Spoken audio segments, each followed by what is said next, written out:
đẹp như cái đoạn này là đã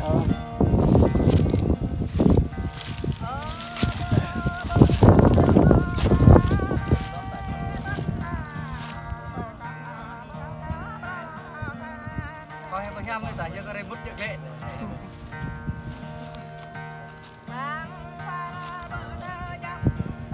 này này pin này đang chấp này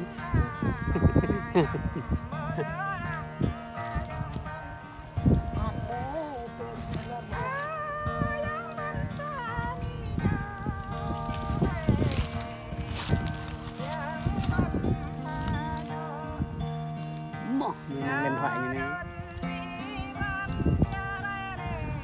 mất rồi phải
Em có em cần thuộc lại bên đây nè đây là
mình đang mòn trồn nữa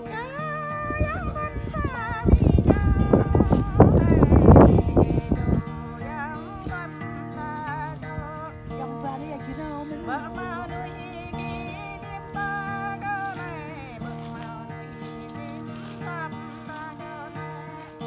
bên cái gì nữa nè phạm là rèm nè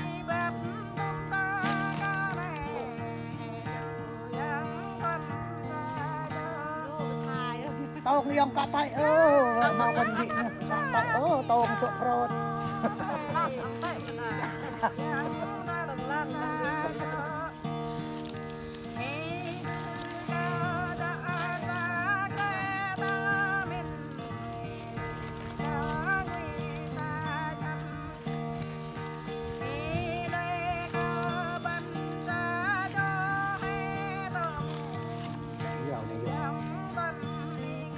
đó này em là với vùng tôi bằng đập mà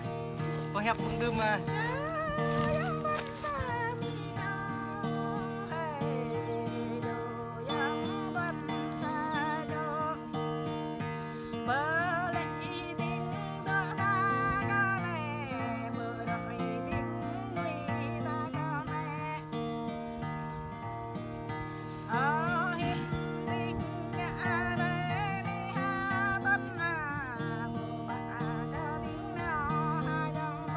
cái đây bỏ mình cái trâu này nè cái đây plok xa đấy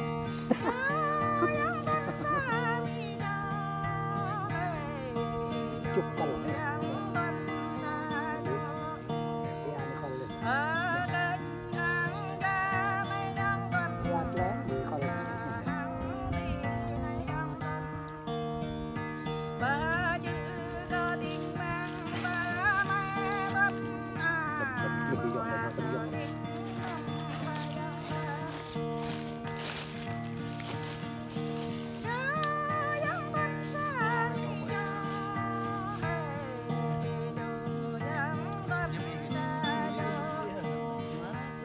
Mau có nhung đi ha long.